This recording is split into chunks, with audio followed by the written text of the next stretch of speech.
Hey everyone, welcome back to Open Devs. आज की video में हम लोग बात करने वाले हैं व्हाट एंड व्हाई नोड.जेएस। नोड.जेएस क्या है और क्यों, इस चीज़ में हम लोग बात करेंगे। So let's get started.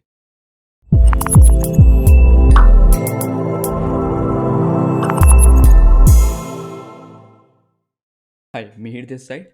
And Node JS के व्हाट एंड व्हाई के बारे में बात करने से पहले थोड़ा सा जावास्क्रिप्ट का हिस्ट्री हम लोग देख लेते हैं। So basically, JavaScript in the beginning before 2005 was considered as a novice language. Like उसको कोई सीरियस नहीं ले लेता था। लोग सोचते थे कि ये तो बस फॉर्म, ये सब इनपुट वैलिडेशन, ये सब टेक्स्ट बॉक्स के लिए, ये सब के लिए यूज़ होता है। कोई सीरियस लैंग्वेज नहीं है। ओके, सो क्या हुआ कि इन 2005 एक पेपर रिलीज हुआ एंड ये किया था जेसी हेम्स गैरेट ने। Okay, and he coined this new term Ajax.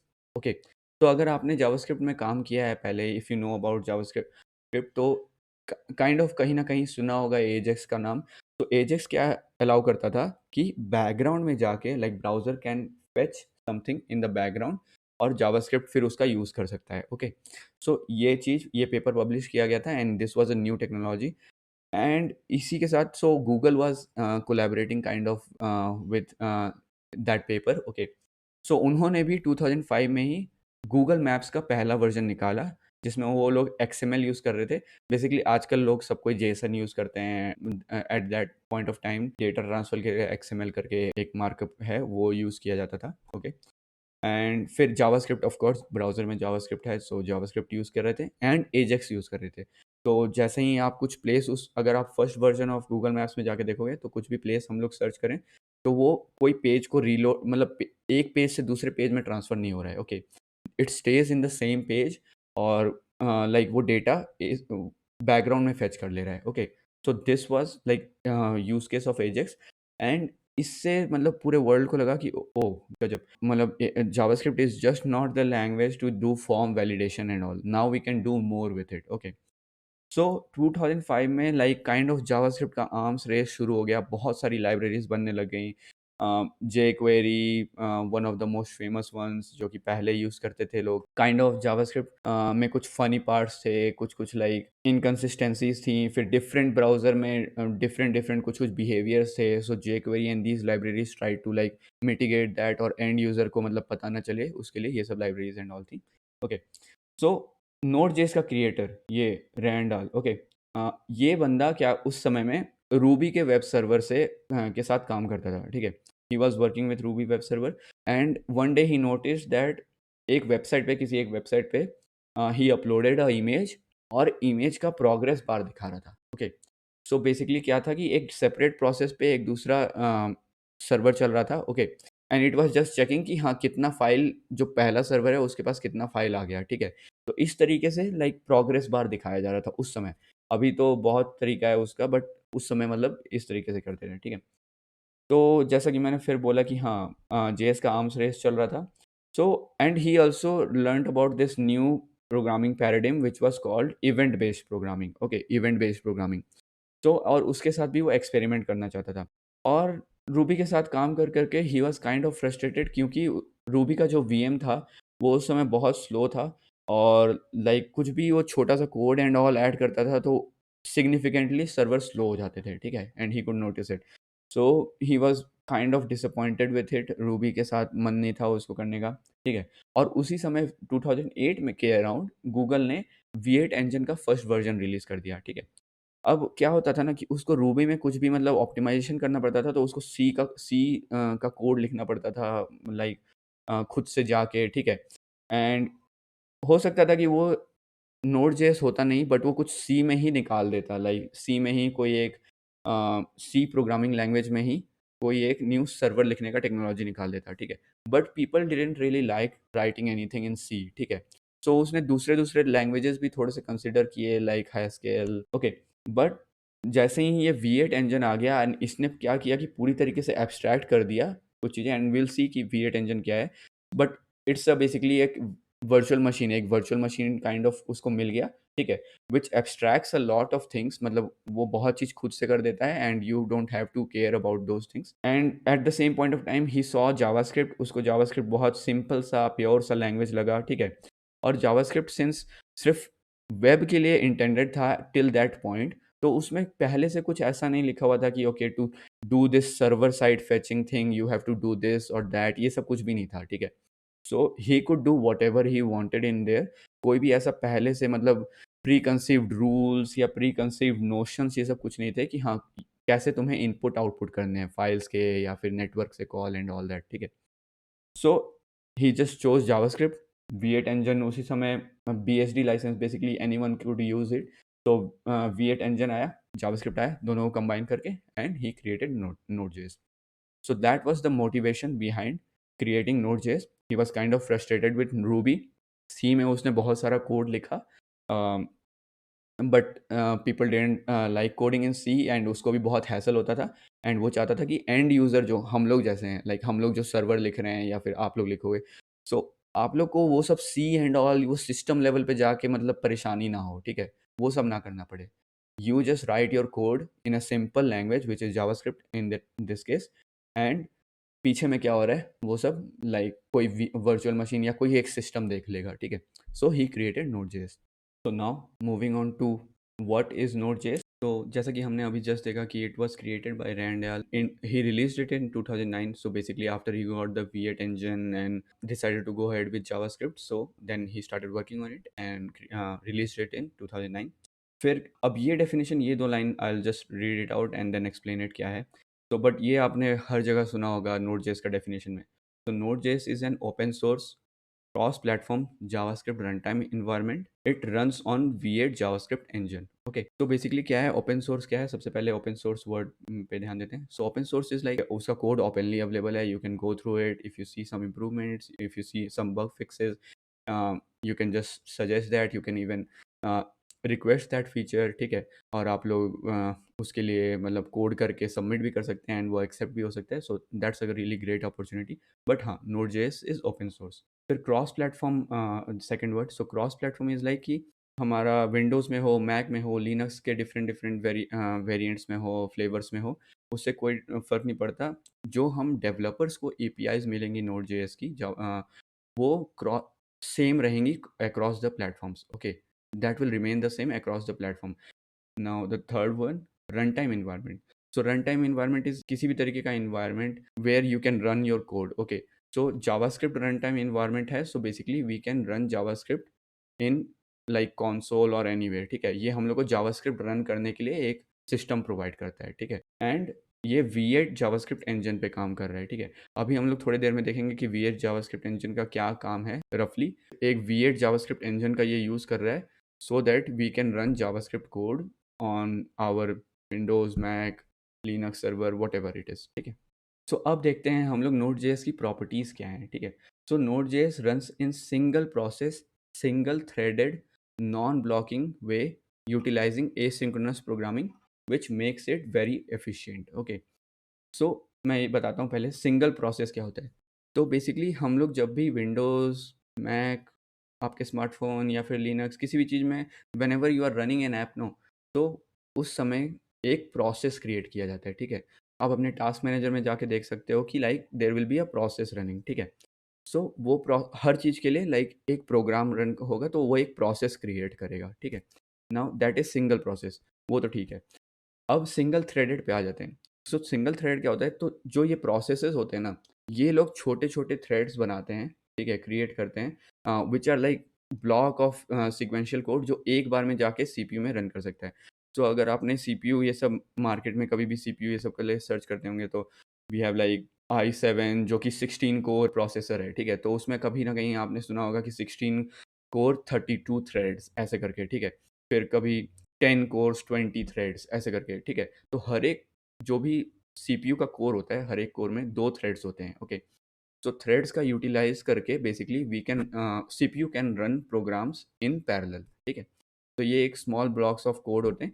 तो हमारे प्रोग्राम को क्या करना होता है कि एक थ्रेड क्रिएट करके बताना होता है सीपीयू को, ठीक है, कि दिस इज़ द थ्रेड, उसकी प्रायोरिटी बतानी पड़ती है और वो सीपीयू फिर लेके उसको रन करता है, ठीक है।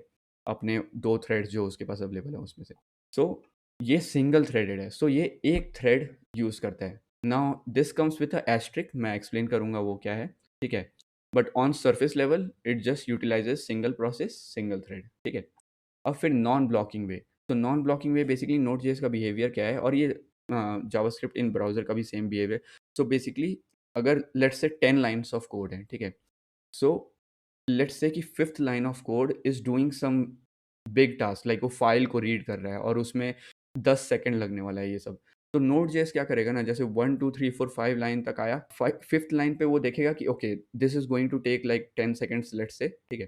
तो इट विल मूव ऑन। वो 6th 7th 8th 9th ये सब लाइन में मूव ऑन कर जाएगा। वो उसके लिए वेट नहीं करता है, वो नॉन ब्लॉकिंग है, तो वो उसके लिए वेट नहीं करेगा। जब उसका रिस्पॉन्स रेडी हो जाएगा, तो फिर वो उसका रिस्पॉन्स को वापस लेके उसको प्रोसेस करेगा नोड जेएस, बट वो किसी ब्लॉकिंग कोड के लिए वेट नहीं करेगा। सो ये भी एक यूनिक बिहेवियर है नोड जेएस का which makes it very efficient, ठीक है? अब एसिंक्रोनस प्रोग्रामिंग, ये जो लास्ट वर्ड है, ठीक है? सो एसिंक्रोनस प्रोग्रामिंग क्या हो गया? सो बेसिकली उसने 5th लाइन को चला के उसको छोड़ दिया, ठीक है? तो उसको किसी किसी समय में तो उसको हैंडल करना होगा जब उसका रिस्पॉन्स रेडी हो जाए, या कुछ उसको हैंडल बाद में करना होगा। तो इसीलिए एसिंक्रोनस प्रोग्रामिंग इस चीज़ को बोला जाता है कि वो 4th लाइन तक गया, 5th लाइन में उसने देखा कि okay this thing is going to take 10 second, ये जो लाइन ऑफ कोड है it is going to take 10 second, ठीक है? तो वो आगे बढ़ गया। तो अब वो जब 10 सेकंड बाद वो रिस्पॉन्स हमारे पास वापस आया, उसको हैंडल कर रहा है, बट वो तो नीचे जा चुका है ऑलरेडी, राइट? एंड वो लेटर उसको हैंडल कर रहा है। सो this is called asynchronous programming, ठीक है? हम लोग किसी चीज़ के लिए वेट नहीं कर रहे हैं। तो this all makes Node JS very efficient. पहला तो एक सिंगल थ्रेड यूज़ करके करता है, ठीक है? तो सीपीयू का ज़्यादा रिसोर्सेज़ ये सब यूज़ नहीं हो रहा। नॉन ब्लॉकिंग है, ठीक है? मतलब वो किसी भी कोई भी ऐसा कोड लिखा हुआ है जो कि मतलब फाइल रीडिंग या डेटाबेस को रीड करना, ये सब से डेटा लाना, ये सब जो कि ब्लॉक मतलब रोक सकता है सर्वर को, तो वो आगे बढ़ जाता है, ठीक है? और एसिंक्रोनस प्रोग्रामिंग का यूटिलाइज़ेशन करता है, ठीक है? अब ये जो एसिंक्रोनस प्रोग्रामिंग है ना, लिबर्फ करके एक लाइब्रेरी है जो कि सी प्लस प्लस में लिखा हुआ है, ठीक है? इसका यूज़ करके ये एसिंक्रोनस इनपुट आउटपुट और ये सब प्रोवाइड करता है, ठीक है? In a event driven manner. Event driven manner क्या होता है ना, कि जैसे मान लेते हैं हम लोग ऑपरेटिंग सिस्टम अपने विंडोज़ या मैक या लिनक्स के पास गया, मैंने बोल दिया कि भाई ये फ़ाइल है, ठीक है? ये पढ़ लो, ठीक है? मतलब ये पढ़ के मेरे को इसका आउटपुट दे दो, ठीक है? तो मैं ना उसका वहाँ पे वेट नहीं करते रहूँगा, right? Whenever it is ready, उसने पूरा फ़ाइल को रीड कर लिया ये सब, वो आके इवेंट एक फायर करेगा कि okay it is done, and हम लोग एक उसको बस कोड एक लिख के रखेंगे, okay, which will get triggered when that event it is done. तो बेसिकली वो हमें आके नोटिफ़ाई करेगा, ठीक है? हमारा ऑपरेटिंग सिस्टम या फिर हमारा जब डेटाबेस का वो डेटा रेडी हो जाएगा ये सब, तो is ready and Node JS will handle it, ठीक है? तो ये इवेंट ड्रिवन मैनर पे करता है हैंडल चीज़ों को, ठीक है? नाउ लास्टली हमारा जो लिबव लाइब्रेरी है वो जैसे मैंने बोला सी प्लस प्लस में लिखा हुआ है, ठीक है? V8 is written in JS and C plus plus, क्योंकि उसको उसके कुछ वर्किंग है, विल सी दैट, ठीक है? So we us developers like आप, मैं, हम लोग विल राइट 100% जावास्क्रिप्ट का कोड, ठीक है? हमें सी प्लस प्लस से कुछ डील नहीं करना, ये सबसे इंटरनल क्या है वो सबसे कुछ डील नहीं करना।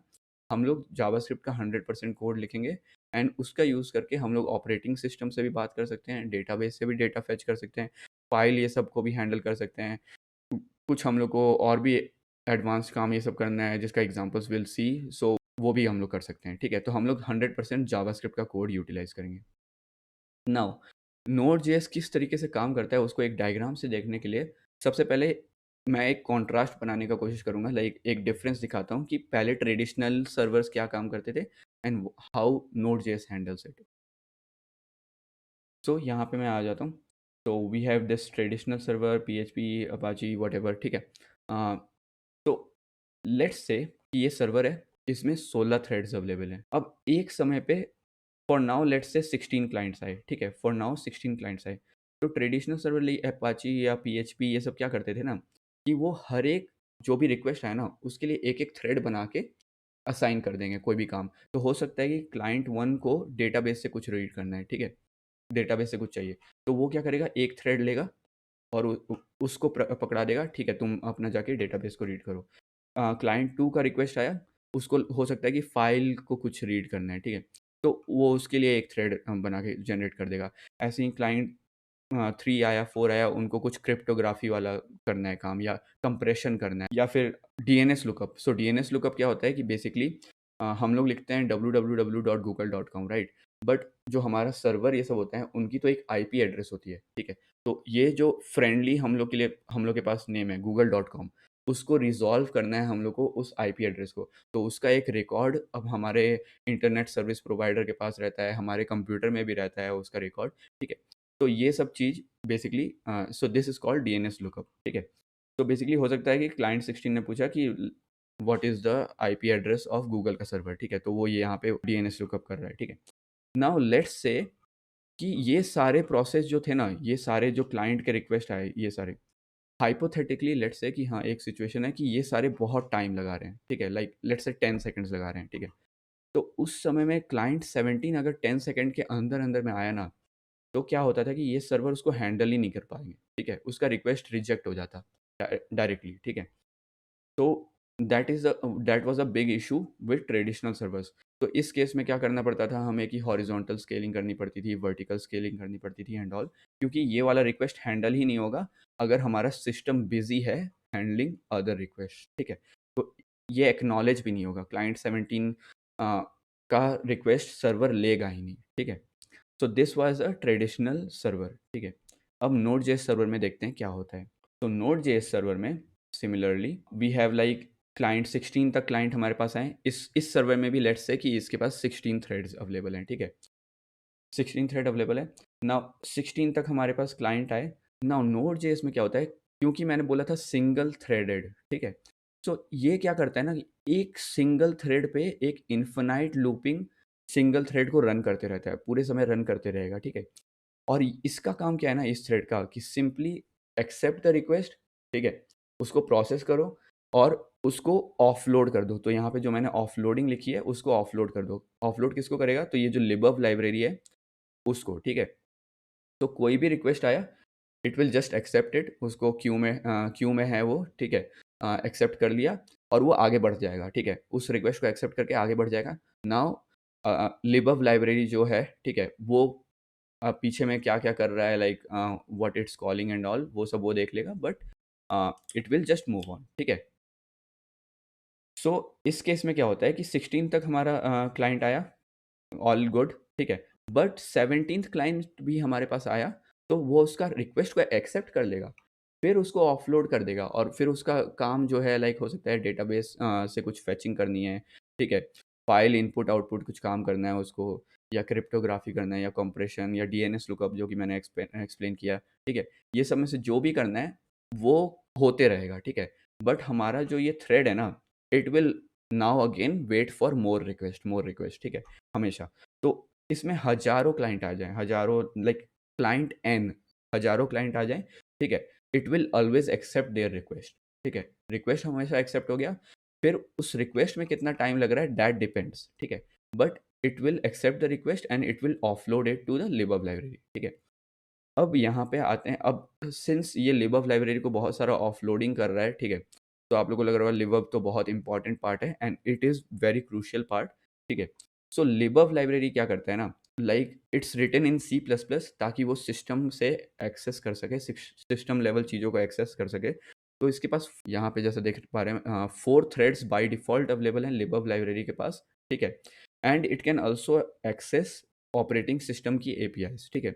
नाउ अब ये बात आ गई कि हाँ, यहाँ तो 4 थ्रेड्स और libov लाइब्रेरी यूज़ कर रहा है, यूटिलाइज़ कर सकता है, बट हमने बोला था single threaded, so that was the asterisk that I was talking about, that was the term and condition kind of case that I was talking about. So नोड.जेएस का खुद का जो लाइक रनिंग मैकेनिज़्म है, तो वो सिंगल थ्रेड ही use कर रहा है। सो libov लाइब्रेरी का क्या है, वो 4 थ्रेड अपने पास रखता है ताकि कुछ ऐसी लॉन्ग रनिंग चीज़ें आ गईं, बहुत लंबा टाइम लेने वाली, लाइक बहुत हेवी कंप्यूटेशन या फिर बहुत टाइम लेने वाली चीज़ें आ गई, तो वो उसके लिए 4 थ्रेड्स अपने पास रखता है, ठीक है? और ऑपरेटिंग सिस्टम की एपीआईज़ भी वो यूज़ करता है, लाइक फाइल रीड करना है तो वो जस्ट ऑपरेटिंग सिस्टम की ऑपरेटिंग सिस्टम ने कुछ फंक्शंस प्रोवाइड करके रखते हैं, राइट? हम लोग का डिफरेंट एप्लीकेशन फाइल एक्सेस करता है, तो it can utilise those also. तो libov लाइब्रेरी का ये है। नाउ ये तो हमें समझ में आ गया कि ठीक है, नोड.जेएस हमेशा एक थ्रेड रनिंग रखता है एंड हज़ारों रिक्वेस्ट आ जाए, अनलाइक इसके जैसा कि हाँ, क्लाइंट 17 को वेट करना पड़ रहा था, ठीक है? जब तक कि ये 16 थ्रेड के काम खत्म नहीं हुए। इसमें अगर सेम टाइम पे हज़ारों रिक्वेस्ट आ जाए, वो रिक्वेस्ट हमेशा एक्सेप्ट होंगे, हमेशा एक्सेप्ट हो जाएँगे फिर उनका रिस्पॉन्स आने में उनका रिस्पॉन्स आने में जितना टाइम लगेगा वो लगेगा, बट वो हमेशा एक्सेप्ट हो जाएँगे, ठीक है? और they they will always be in the queue. तो अब ये तो हो गया हमारा नोड.जेएस सर्वर और इसके बीच का ट्रेडिशनल सर्वर के बीच का कॉन्ट्रास्ट, ठीक है? नाउ हम लोग ये देख लेते हैं कि V8 इंजन और libov लाइब्रेरी का थोड़ा-सा इन डेप्थ जाते हैं, नॉट टू मच। जो मैंने यहाँ पे भी एक्सप्लेन किया है, this is like a bit simplified, okay. हम लोग इसका यूज़ केस जब हम लोग नोड.जेएस को इंस्टॉल करेंगे अपने सिस्टम में different different, so will see कि हाँ, हम लोग कैसे नॉन ब्लॉकिंग कर सकते हैं, कैसे हम लोग थ्रेड का यूटिलाइज़ेशन कर रहे हैं, कैसे हम लोग एसिंक्रोनस प्रोग्रामिंग कर रहे हैं, विल सी ऑल दैट, ठीक है? नोड.जेएस इंस्टॉल करने के बाद ऑन आवर सिस्टम्स। सो हमारा जो ऐप का कोड है, वो तो 100% जावास्क्रिप्ट में लिखा हुआ है, राइट? वो कोड जाता है V8 इंजन के पास, जो कि मैंने बताया C plus plus and JavaScript में लिखा हुआ है, ठीक है? अब ये को V8 इंजन क्या करता है, उस कोड को पार्स करेगा, ठीक है? उसका एक सिंटैक्स ट्री बना के रखेगा, फिर उसको बाइट कोड में कन्वर्ट कर लेगा कि ताकि सिस्टम हमारा जो ऑपरेटिंग सिस्टम है वो उसको रन कर सके। फिर उसको हो सकता है कि कुछ ऑप्टिमाइज़ेशन ये सब किया और फिर उसको सीपीयू पे भेज देता है रन करने के लिए, ठीक है? तो ये तो हो गया। जो ये कोड यहाँ से जनरेट हुआ, ठीक है? ये हो गया हमारा सीपीयू के पास चला गया, हमारा प्रोसेस हो गया, बन गया, रन हो रहा है, ये सब हो रहा है। तो अब नोड.जेएस की एपीआई से बेसिकली हमारा कोड डायरेक्टली इंटरैक्ट कर रहा है, ठीक है? जब after this compilation and everything happened. तो नोड.जेएस की एपीआईज़ जो अवेलेबल हैं, तो हम लोग नोड.जेएस की एपीआईज़ को यूज़ करेंगे, you will see that in the code, ठीक है? And those APIs are actually talking to the internal libov, ठीक है? सो libov में कैसे होता है? तो libov में इवेंट क्यू एक बना हुआ है, ठीक है? तो कोई भी रिक्वेस्ट आया, तो वो क्यू में चला गया, ठीक है, सबसे पहले। अब यही वो जो इन्फिनाइट लूपिंग यहाँ पे जो मैं बोल रहा था कि यहाँ पे एक इन्फिनाइटली लूपिंग सिंगल थ्रेड है। सो दिस इज़ द थ्रेड जिसका नाम होता है इवेंट लूप, ठीक है? सो बेसिकली ये इन्फिनाइटली लूप कर रहा है, हमेशा एक्सेप्ट करते जा रहा है। तो जैसे इसमें नए-नए रिक्वेस्ट आ रहे हैं इवेंट क्यू में, so it is accepting, accepting, accepting, ठीक है? अब वो देखता है कि okay, is it a blocking code? अगर वो ब्लॉकिंग कोड है, तो वो थ्रेड या तो वो अपने इवेंट लूप में ही रन कर लेगा, ठीक है? अब वो डिपेंड करता है, यूजुअली आपको ब्लॉकिंग कोड को हमेशा थ्रेड पूल में डालना है, because it has to accept new request, right? तो अगर हम लोग इसको ब्लॉक कर देंगे तो फिर नया रिक्वेस्ट एक्सेप्ट नहीं कर पाएगा, ठीक है? तो basically always go for thread pool. Will see कि हाँ, हम लोग कैसे थ्रेड पूल से इंटरैक्ट कर सकते हैं, हम लोग कैसे न्यू थ्रेड्स बना सकते हैं एंड ऑल दैट, ठीक है? जब हम लोग एडवांस सेक्शन में पहुँचेंगे, but for now just know कि हाँ, blocking code can run on event loop also, on thread pool also, and non blocking code जो जो है, जैसे इनपुट आउटपुट का कुछ काम करना है, ठीक है? मतलब फ़ाइल की इनपुट आउटपुट, फ़ाइल को रीड करना है एंड ऑल दैट, ठीक है? डीएनएस ये सब का काम करना। सो उसके लिए लिबव अ, अपना पोलिंग ये सब का डिफरेंट डिफरेंट लाइब्रेरीज़ रखे हुए हैं, ठीक है? अगर कुछ क्रिप्टोग्राफ़ी वाला, मतलब कुछ चीज़ को हम लोग को या तो कंप्रेस करना है या फिर हम लोग को इनक्रिप्ट डिक्रिप्ट करना है, ये सब, तो उसके लिए वो अपना एपीआईज़ लिबव सी प्लस प्लस में लिख के रखा हुआ है, जो कि ऑपरेटिंग सिस्टम से डायरेक्टली बात करता है, ठीक है? सो दिस इज़ द फ्लो। जैसे ही फिर हमारा यहाँ से रिस्पॉन्स वापस आता है, ठीक है? तो वापस कैसे आता है? तो मैंने जैसे बात किया था इवेंट ड्रिवन वे में, ठीक है? तो क्या होगा कि ये जैसे ही रेडी हुआ, इसने वो इवेंट पास कर दिया कि सक्सेस हो गया है ये काम। तो इवेंट लूप देखेगा कि ओके, इसका रिस्पॉन्स आ गया, जो भी ये कॉल था इसका रिस्पॉन्स आ गया हमारे पास। So it will send it back, ठीक है? और फिर वो हमारे वापस क्लाइंट को वापस चला जाएगा एंड ऑल, ठीक है? But this is the basic architecture. Uh, ये थोड़ा-सा सिम्प्लिफाइड है ताकि ज़्यादा कॉम्प्लेक्स ना लगे, but as we go along the course will deep dive in some of these things, और हम लोग जस्ट नेक्स्ट वीडियो में नोड.जेएस इंस्टॉल करने के बाद ही हम लोग देखेंगे कि how it is single process, single threaded, how it is non blocking और asynchronous programming and all that, ठीक है? So we'll go over that, but for now this is what is NodeJS, and we have already seen why NodeJS. So yeah, तो अगर कुछ भी doubt हो, so join our Discord channel, और you can even join our WhatsApp channel, ठीक है? YouTube के comments में भी डाउट पूछ सकते हैं and at any time, and will reply there. And video अच्छी लगी तो लाइक करना मत भूलना, and thank you, see you in the next one.